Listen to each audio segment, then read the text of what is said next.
చేస్తారంట అక్రమ మైనింగ్ జరిగితే సస్పెన్షన్ అంటే ఫస్ట్ రాఘవ కన్స్ట్రక్షన్ సస్పెండ్ చేయండి, తర్వాత ఇంకొకరి గురించి మాట్లాడండి. వీళ్ళిద్దరు కొట్టుకుంటున్నారా ఇద్దరు రెడ్డిలు? వంశీచంద్ రెడ్డి వర్సెస్ వేం నరేందర్ రెడ్డి. రాజ్యసభ సీటు కోసం ఇద్దరి మధ్య తీవ్ర పోటీ. ఒకరికి ఏఐసిసి మరొకరికి రాష్ట్ర కీలక నేత మద్దతు. రాష్ట్ర కీలక నేత ఎవరున్నారు? రేవంత్ రెడ్డి. ఈయనకు ఏఐసిసి ఢిల్లీలో తిరుగుతాడు కాబట్టి ఏఐసిసితో సత్సంబంధాలు ఉన్నాయి. మొన్న రాహుల్ గాంధీతో మంత్రులు అందరూ వెళ్ళి ఫోటో దిగినప్పుడు మంత్రి కాకుండా ఉన్నది ఒక వంశీచంద్ రెడ్డి మాత్రమే. అభిషేక్ మను సింఘ్వికి రెన్వల్. రాష్ట్రంలో ఖాళీ కానున్న 2 రాజ్యసభ స్థానాలకు తీవ్ర పోటీ నెలకొంది. ఏఐసిసి నేత అభిషేక్ మను సింఘ్విని రాష్ట్రం నుంచి రెన్యువల్ చేయాలని ఇప్పటికీ అధిష్టానం నిర్ణయించింది. ఇక మిగిలిన ఒక సీటు కోసం ఏఐసిసి నేత వంశీచంద్ రెడ్డి, ప్రభుత్వ సలహాదారు వేం నరేందర్ రెడ్డి మధ్య తీవ్ర పోటీ నెలకొన్నది. వీరిద్దరిలో ఎవరిని రాజ్యసభ సీటు వరిస్తుందో అనే ఉత్కంఠ నెలకొన్నది. ఈ విషయంలో ఏఐసిసి అధ్యక్షుడు Kharge, Rahul Gandhi, KC Venugopal, CM Revanth, PCC chief Mahesh Kumar గౌడ్తో చర్చించి తుది నిర్ణయం తీసుకుంటారని తెలుస్తుంది. మరి నేడు రాజ్యసభ అభ్యర్థులు కూడా ప్రకటన ఉండబోతుంది. మహబూబ్ నగర్ నుంచి పోటీ చేసిండు కాంగ్రెస్ తరఫున. మహబూబ్ నగర్ ఎంపీగా డీకే అరుణ గెలిచింది, నేను ఓడిపోయిండు. మళ్ళా ఇటు వస్తుంది. మరి ఎవడెవడు ప్రకటనలు వస్తున్నాయి ఒకసారి చూద్దాం. ఎవరెవరు రాబోతున్నారని కూడా చూద్దాం. ఏఐసిసి నేత అభిషేక్ మను సింఘ్విని మరోసారి రాష్ట్రం నుంచి రాజ్యసభకు పంపాలని అధిష్టానం నిర్ణయం తీసుకున్నది. అయితే రెండో సీటు కోసం ఏఐసిసి నేత వంశీచంద్ రెడ్డి, ప్రభుత్వ సలహాదారు వేం నరేందర్ రెడ్డి మధ్య తీవ్ర పోటీ నెలకొన్నది. వంశీకి ఏఐసిసి నేతలు మద్దతు పలకగా రాష్ట్రానికి చెందిన కీలక నేతలు వేం నరేందర్ రెడ్డికి సపోర్ట్ చేస్తున్నారు. దీంతో కాంగ్రెస్ హైకమాండ్ ఎవరి పేరు ఖరారు చేస్తుందని ఆసక్తిగా నెలకొన్నది. కాగా వంశీచంద్ రెడ్డి 2024 లోక్సభ ఎన్నికల్లో మహబూబ్నగర్ నుంచి ఎంపీగా పోటీ చేసి ఓడిపోయారు. దీంతో ఎన్నికల్లో పోటీ చేసి ఓడిపోయిన నేతలకు ఇతర పదవులు ఇవ్వకూడదు అని పార్టీ నిబంధన ఎలా ఉల్లంఘిస్తారు అని కొందరు పార్టీ నేతలు అభ్యంతరం వ్యక్తం చేస్తున్నట్లు తెలిసింది.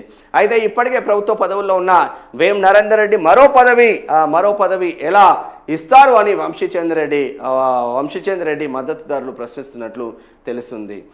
ఇక ఏంది, నేడు ఢిల్లీకి సీఎం టీపీసీసీ చీఫ్.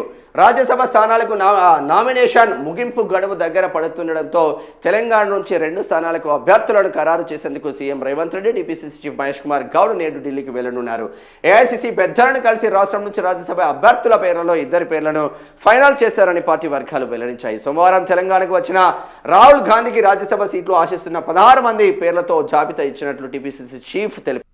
దీంతో గురువారమే నామినేషన్లకు చివరి తేదీ కావడంతో నేడు అభ్యర్థుల పేర్లను ఏఐసిసి ప్రకటించనున్నదని పార్టీ వర్గాలు భావిస్తున్నాయి.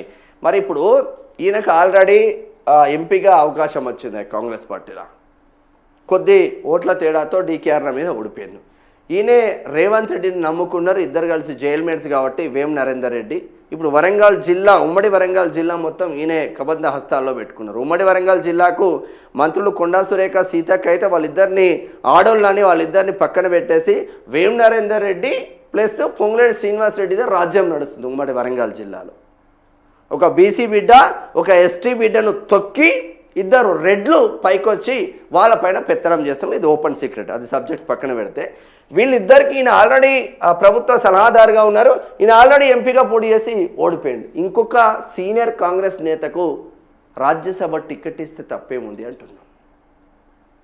కాంగ్రెస్ అంటే విఎన్ మంత్రావు అంటే కాంగ్రెస్ అనే కుర వృద్ధుడికి కాంగ్రెస్ టికెట్ ఇస్తే తప్పేముంది అంటారు. మీకే ఎందుకు ఇవ్వాలి? ఓ బీసీ బిడ్డకో, ఎస్సీ బిడ్డకో, ఎస్టీ బిడ్డకో కాంగ్రెస్ టికెట్ ఇస్తే తప్పేముంది? మీరంతా ఎక్కడి నుంచి వచ్చిండ్రు? మధ్య మార్గంగా బ్రాహ్మణ బీసీ వర్గానికి తీవ్ర పోటీ నెలకొన్న నేపథ్యంలో మధ్య మార్గంగా రెడ్డి నేతలు కాకుండా బ్రాహ్మణ బీసీ వర్గానికి చెందిన నేతకు అవకాశం ఇవ్వాలన్న డిమాండ్ కొందరు నేతలు అధిష్టానం ముందు పెట్టినట్టు తెలిసింది. దీంతో రెండో అభ్యర్థి ఎంపిక కోసం ఏఐసిసి నేతలు ఖర్గే, రాహుల్ గాంధీ, కేసీ వేణుగోపాల్ ప్రత్యేకంగా సమావేశమై తుది నిర్ణయం తీసుకోనున్నారు. ఇందుకోసం సీఎం రేవంత్ రెడ్డి, పిసిసి అధ్యక్షుడు మహేష్ కుమార్ గౌడ్ బుధవారం ఢిల్లీకి పిలిచి సంప్రదింపులు చేసే అవకాశం ఉందని తెలుస్తూ ఉంది. ఇక మరి ఏమవుతుందో తెలియదు కానీ మళ్ళీ రెడ్డికే పోయే అవకాశం ఉంటుంది. మీడియా అకాడమీ చైర్మన్గా శ్రీనివాస్ రెడ్డిని మరో 2 సంవత్సరాలు ఎక్స్టెండ్ చేసింది. శ్రీనిధి వానికి 70 సంవత్సరాలు వచ్చింది. 70 సంవత్సరాలు వచ్చింది ఆయనకి విద్యాసాగర్ రెడ్డి అనేటోడికి. మళ్ళా 2 సంవత్సరాలు వానికి ఎక్స్టెండ్ చేస్తుండు. అసలు నిబంధన నన్ను ఉన్నది ఆరాబాయ్. వాళ్ళకి ఎక్స్టెండ్ చేసుకుంటూ పోతూ ఉంటే ప్రభుత్వ ఉద్యోగులు ఇక పీకడానికి వాళ్ళందరూ పనిచేసి అతి కష్టపడుకుంటూ ఒకటి పోతే ఒకటికి ప్రమోషన్ వస్తుంది కదా. మరి ఓన్లీ రెడ్డి వర్గాలనే పెట్టుకుంటా ప్రమోషన్ చేసుకుంటూ పోతూ ఉంటే మరి ఎందుకు మనం రెడ్డిల కోసమే పనిచేస్తున్నామా మనం? మీరు అట్లనే పోతుండ్రు నాయన, బొక్క బోర్లా పడతారు చూడండి. ఒకే కులంతో ఎవడైతే పోతాడో వాడు బొక్క బోర్లా పడకపోతే అడగండి. అన్ని కులాలు అన్ని మతాలు సమానమైన ముందుకు వెళ్ళినప్పుడే ఇప్పుడు బయట కంట్రీలలో యుద్ధాలు జరుగుతుంది కదా, ఎయిర్పోర్ట్లలో మైకులు పెడితే ఇదే ముస్లిమ్స్ దగ్గర జై హో మోడీ అని చెప్తా ఉన్నారు. మోడీ గొప్పతనం చెప్తా ఉన్నారు. మన మన మన దగ్గర ఉన్న కుకునా మేధావులకు ఎంఐఎం పార్టీ ఈ దుర్మార్గులకు మోడీ ఏం చేస్తున్నారో అర్థం కావట్లేదు.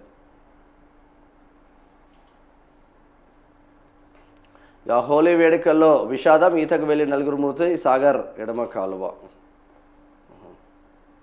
ఏడికి వచ్చింది కథ? వేం నరేందర్ రెడ్డి. అడల్ట్ కంటెంట్ ఇక కనిపించదు. ఎక్స్ ప్లాట్ఫామ్ సంచలన నిర్ణయం. సోషల్ మీడియాలో భిన్నాభిప్రాయాలు.